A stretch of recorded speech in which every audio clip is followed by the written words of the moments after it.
Hola, mi nombre es Soledad Rodríguez, soy docente del Departamento de Genética. Vamos a hablar sobre las bases genéticas de la morfogénesis alterada en el ser humano.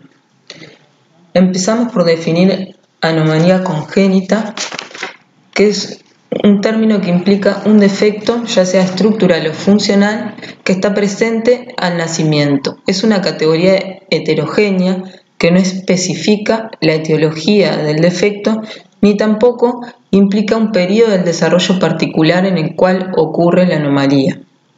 De manera que las anomalías congénitas pueden deberse a defectos relacionados con el parto o a defectos relacionados con alteraciones en etapas más tempranas del desarrollo prenatal. Si bien la definición implica que está presente el nacimiento, muchas veces no son clínicamente evidentes y el diagnóstico se realiza más adelante. Como grupo tienen una prevalencia del 6%, representan el 20% de las muertes neonatales, es una de las principales causas de muerte en el primer año de vida, así como una causa importante de discapacidad. Las podemos clasificar por el tipo de afección en estructurales o funcionales.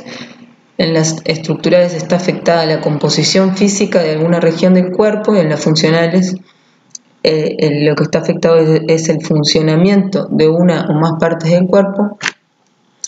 A lo largo de la clase vamos a concentrarnos en las alteraciones estructurales, que a su vez las podemos clasificar según la severidad, mayores y menores, si bien esta distinción es difusa y no siempre es fácil categorizarlas, así como la distinción entre anomalía menor y normalidad también es difusa. Las mayores comprometen la función y la aceptabilidad social del individuo y las menores son más frecuentes y no tienen una significancia funcional. Bien. Sin embargo, aunque no tengan repercusiones clínicas, las alteraciones menores nos pueden estar hablando de un riesgo aumentado de presentar anomalías mayores a medida que un individuo presenta más número de anomalías menores, hay mayor riesgo de que ese individuo presente alguna anomalía mayor, y además en la clínica las anomalías menores nos sirven para orientar el diagnóstico de algunos síndromes específicos. Por ejemplo, el síndrome alcohólico fetal, que está causado por la exposición prenatal a alcohol, lo que afecta el desarrollo cerebral, causando discapacidad intelectual, también causa talla baja. Este síndrome, estas dos características del síndrome, la discapacidad intelectual, la talla baja, puede haber malformaciones cardíacas también, son alteraciones inespecíficas que pueden corresponder a muchas etiologías, pero en este caso las alteraciones menores, las malformaciones menores nos orientan al síndrome alcohólico fetal porque tienen dismorfias faciales que son características, rasgos faciales característicos del síndrome alcohólico fetal que son fáciles de reconocer y fáciles de diagnosticar. Como muestra la figura, el surco nasogeniano ausente, las hendiduras palpebrales cortas, un puente nasal plano, etc. Bien. Entonces, también podemos clasificar a las anomalías congénitas por la región que esté afectada. Todas las estructuras anatómicas son susceptibles de presentar alteraciones. Las más frecuentes son las cardiopatías congénitas y las alteraciones del sistema nervioso central. Otra manera de clasificarlas es en esta clasificación de malformación, deformación, disrupción y displasia. Las vamos a tratar de agrupar en una de estas categorías en base a la etapa del desarrollo en la que ocurrió la alteración, el proceso que la causa y el resultado final. Esto nos va a permitir hacer una generalización sobre la causa de la anomalía. Como vimos, son muy heterogéneas las causas, y poder acercarnos un poco mejor al diagnóstico. Bien, pero no siempre va a ser tan fácil la distinción entre estas categorías. La malformación es un problema intrínseco, un problema primario de la organogénesis, defecto morfológico de un órgano, parte de este o región mayor del cuerpo que resulta en un proceso de desarrollo intrínsecamente anormal. O sea que las malformaciones se producen durante las primeras semanas del desarrollo cuando ocurre la organogénesis. No nos va a hablar de una etiología porque puede haber diversas etiologías, ya sea genéticas como ambientales, que causen una misma malformación, pero sí nos va a hablar del periodo del desarrollo en el cual ocurrió esta malformación. Acá observamos el labio leporino, que puede asociarse o no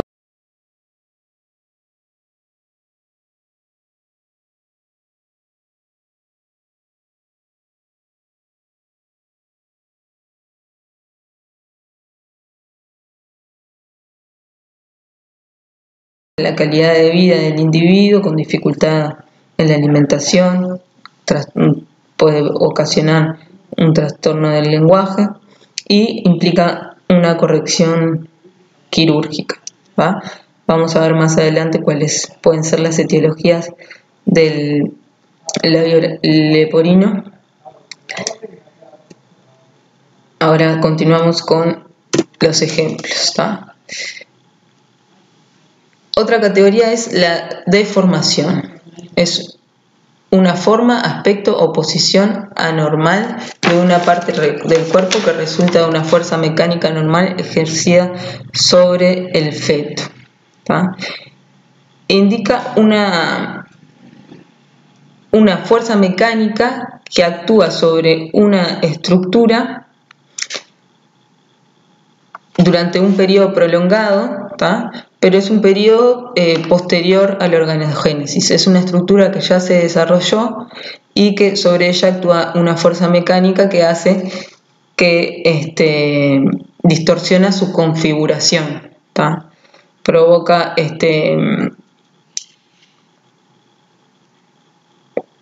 una asimetría o una alineación alterada de la estructura. Lo más frecuente es que esta fuerza mecánica se dé por el oligoamnios, por ejemplo.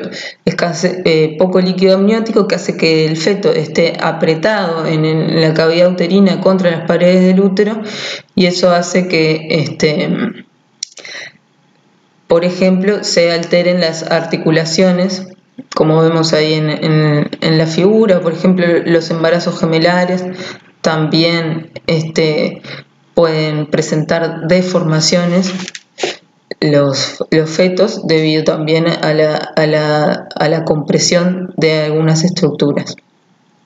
Bien, en general las deformaciones no son de causa genética, sino, como dijimos, una causa mecánica. Bien,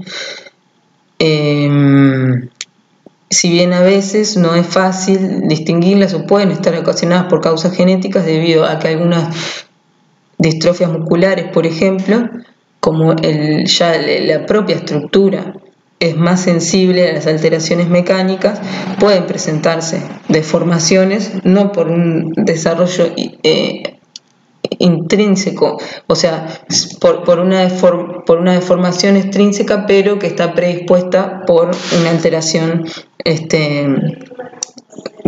intrínseca.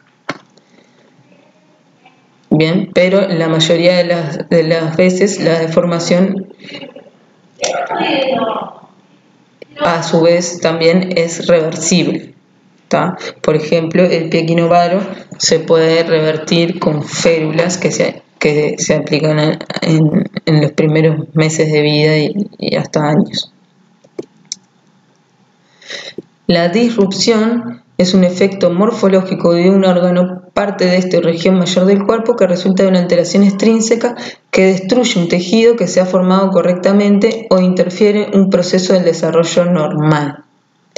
La disrupción es un poco más severa que la deformación, implica pérdida de tejido y también se da por una alteración extrínseca. El ejemplo clásico son las bandas amnióticas, que son membranas que a veces se desprenden del saco amniótico y se enredan en estructuras del feto, ¿tá? Provocando lo que se ve ahí, los anillos de constricción. En general se enredan en los miembros, pero pueden enredarse en otras estructuras. Bien, ahí vemos un anillo de constricción en el antebrazo y también en los dedos. Bien, y esto también no es un defecto intrínseco. El desarrollo podría haber sido normal, pero sufrió una disrupción debido a esta causa mecánica. Puede haber alteraciones genéticas que causen disrupciones, pero en la mayoría de los casos son ambientales las causas de la disrupción. Y por último tenemos la displasia, que es una organización o función celular anormal en un tejido, que da lugar a cambios estructurales aparentes. Por ejemplo, la acondroplasia, que es una displasia ósea que causa enanismo. Bien, también tenemos que preguntarnos si estamos frente a una alteración. Cuando estamos frente a una alteración, una anomalía congénita, nos tenemos que preguntar si esta se encuentra aislada o asociada a otras malformaciones. Bien, acá por ejemplo estamos hablando de la misma malformación, el labio leporino. Bien, en el caso de la derecha está presente de manera aislada y en la izquierda está presente asociada a otras malformaciones como cardiopatía congénita, alteraciones del sistema nervioso central y otras criptorquidia y otras dismorfias menores que nos hacen pensar que estamos frente a un síndrome, que efectivamente es el síndrome de Patau, que es una alteración cromosómica que provoca estas alteraciones. ¿Bien?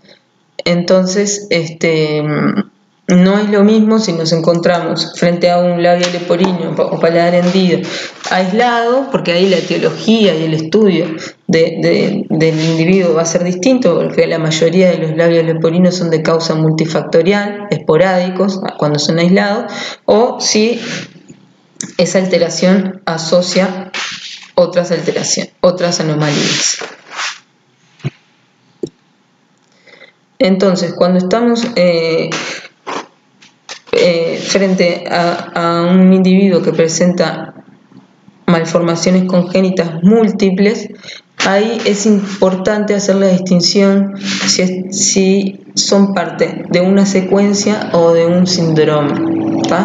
La secuencia malformativa es un conjunto de anomalías que aparecen secundariamente a una anomalía inicial y se producen en serie, digamos. Por ejemplo, la secuencia de Potter es una secuencia que se caracteriza por la hipoplasia pulmonar y algunas alteraciones faciales también, como la implantación baja de las orejas, de la nariz aplanada, y está causada por la escasez de líquido amniótico.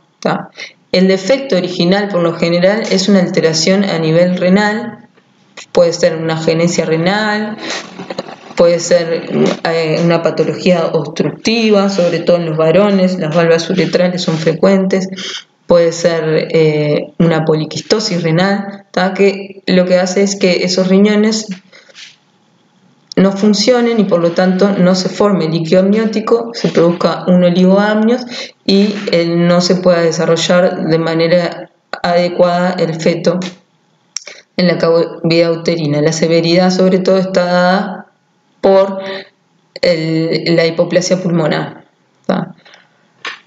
Entonces acá tenemos un evento original que hace que en cadena se desarrolle el resto de los eventos. Bien. Un síndrome, por otra parte, es un conjunto de anomalías que tienen una causa común que afecta a distintos sistemas, dando lugar a malformaciones múltiples. En el síndrome de Down, una alteración cromosómica, tenemos la alteración cromosómica como causa de alteraciones a nivel de todos los tejidos. De todos los tejidos no, pero hay muchos tejidos. El corazón, un 45% presenta cardiopatías congénitas, puede haber malformaciones gastrointestinales, discapacidad intelectual e hipocrecimiento. En el próximo video vamos a ver la etiología de las malformaciones congénitas.